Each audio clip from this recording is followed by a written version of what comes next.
اللہ تعالیٰ عنہ سے مروی ہے، رحمت عالم صلی اللہ تعالیٰ علیہ وآلہ وسلم فرماتے ہیں کہ اللہ جل ذکرہ فرمائے گا کہ اس شخص کو بھی آگ سے نکالو جس نے ایک دن بھی میرا یا کسی مقام پر بھی مجھ سے خوف کیا ہو۔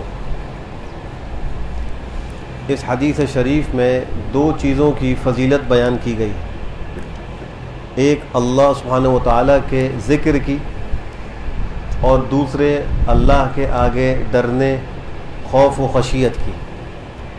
اور اس فضیلت کا حاصل یہ ہے کہ اس دنیا میں جس شخص نے بھی ایک دن اللہ کا ذکر کیا ہوگا یا دنیا کے کسی بھی مقام پر اللہ کے خوف سے وہ ڈرا ہوگا، اللہ کے سامنے پیشی سے اس کو خشیت دل کے اندر محسوس ہوئی ہوگی، تو اللہ فرمائیں گے اس کو بھی جہنم سے نکالو۔ ملا علی قاری رحمہ اللہ نے ایک شرط ذکر کی ہے اس مقام پر، اور وہ یہ ہے کہ اس کا خاتمہ ایمان پر ہوا ہو، یہ شرط ہے۔ اس لیے کہ آخرت میں جتنے فضائل ہیں، جتنے انعامات ہیں اور جتنے ثواب اور اچھے بدلے ہیں، اس کے لیے بنیادی شرط یہ ہے کہ انسان کی موت ایمان پر ہوئی ہو، اس کو حسن خاتمہ کی توفیق ملی ہو۔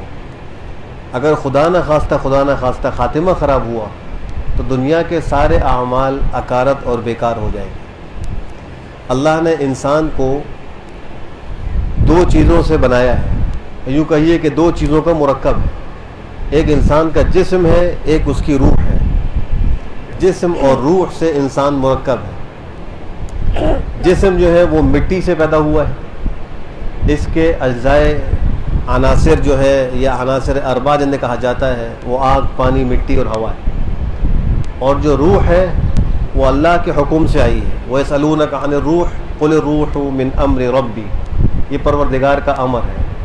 تو اب یوں کہہ سکتے ہیں کہ جسم وہ خاکی ہے اور روح افلاکی ہے، اللہ کی طرف سے آئی۔ جسم کی خوراک اللہ نے اس چیز کو بنایا ہے جو زمین کے اندر ہے، زمین سے پیدا ہوتی ہے، اناج ہے، غلہ ہے، کھانے پینے کی چیزیں ہیں، یہ سب جسم کی غذا ہے۔ لیکن روح کی غذا وہ اللہ کی یاد اور اس کا ذکر ہے۔ چونکہ روح افلاکی ہے تو اس کی غذا بھی ایسی چیز رکھی گئی ہے جو مادے سے نہیں بنی۔ اللہ کا ذکر، قرآن کریم کی تلاوت، یہ نمازیں، یہ تسبیحات، یہ سب اس روح کی غذا ہے۔ اور جسم کی مثال وہ سواری کی سی ہے اور روح کی مثال وہ سوار کی سی ہے۔ روح اس جسم کے اوپر سوار ہے۔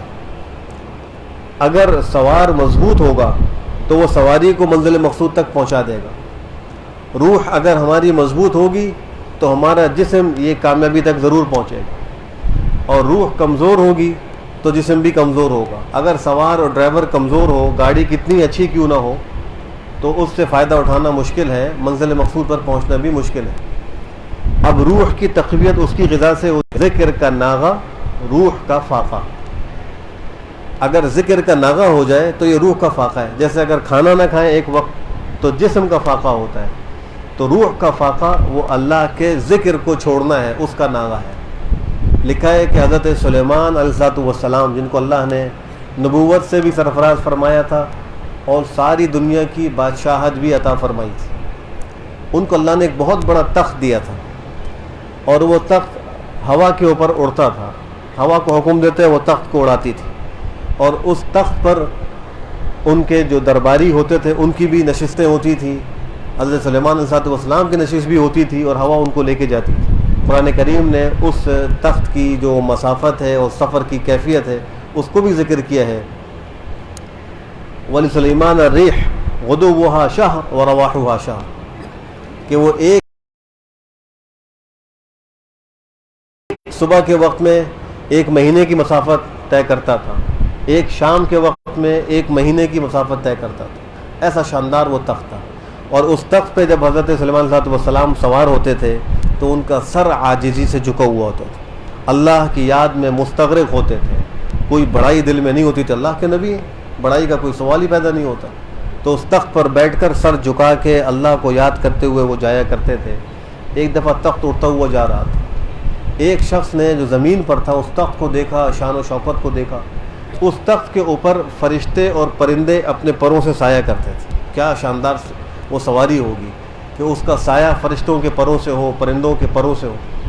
تو اس نے نیچے سے دیکھا کہ شاندار تخت جا رہا ہے. اس نے کہا سبحان اللہ، آل داود کو اللہ نے کیا شان و شوکت کی حکومت عطا کی.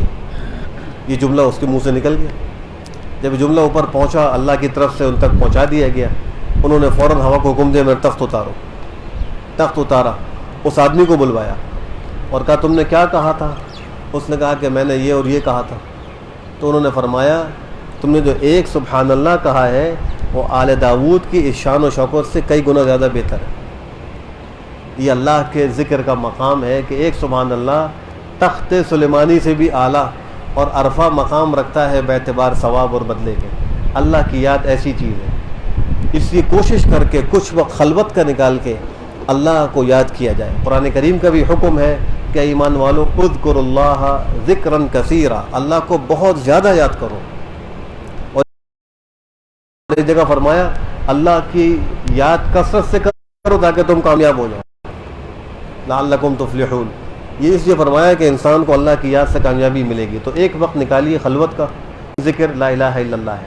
یہ خیال کر کے ذکر کریں جب لا الہ کہیں تو تصور کریں کہ تمام غیر اللہ میرے دل سے نکل گئے.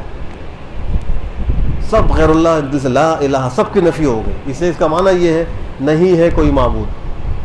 اور جب الا اللہ کہیں تو خیال کریں کہ اللہ کا نور، اس کی محبت میں دل کے اندر آ رہی ہے. اس تصور سے کچھ دیر بیٹھ کر لا الہ الا اللہ کا ذکر کر لیجئے. تھوڑا سا ذکر لفظ اللہ کا کر لیجئے، اللہ کا کر لیجئے. ایک بہت بڑے محقق، محدث اور فقیہ گزرے ہیں، بڑی ان کی علمی تحقیقات تھیں. جب ان کا انتقال ہوا کسی نے خواب میں دیکھا، پوچھا کیا ماجرا ہوا؟ تو فرمایا کہ ہماری تحقیقات، علمی موشگافیاں ان تک تو پہنچنے کی نوبت ہی نہیں آئی. سبحان اللہ والحمد للہ ولا الہ الا اللہ واللہ اکبر ولا حول ولا قوت الا باللہ، اس کے پڑھنے پر ہی اللہ نے بخش دیا. اس حدیث میں یہ فرمایا گیا جو اللہ کو ایک دن یاد کرے دل سے، جو کسی جگہ اللہ کے خوف سے ڈر جائے، تو اللہ اس کو بھی فرمائیں گے کہ خود جہنم سے نکال دو، بشرطے کہ اس کا خاتمہ ایمان پر ہوا ہو تو وہ ہمیشہ ہمیشہ جہنم میں نہیں رہے گا. اللہ ہم سب کو اپنے ذکر کی توفیق نصیب فرمائے.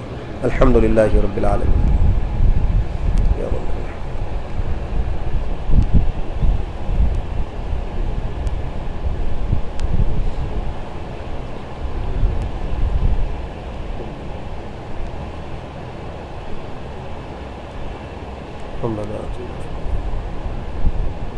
ذکرک و شکرک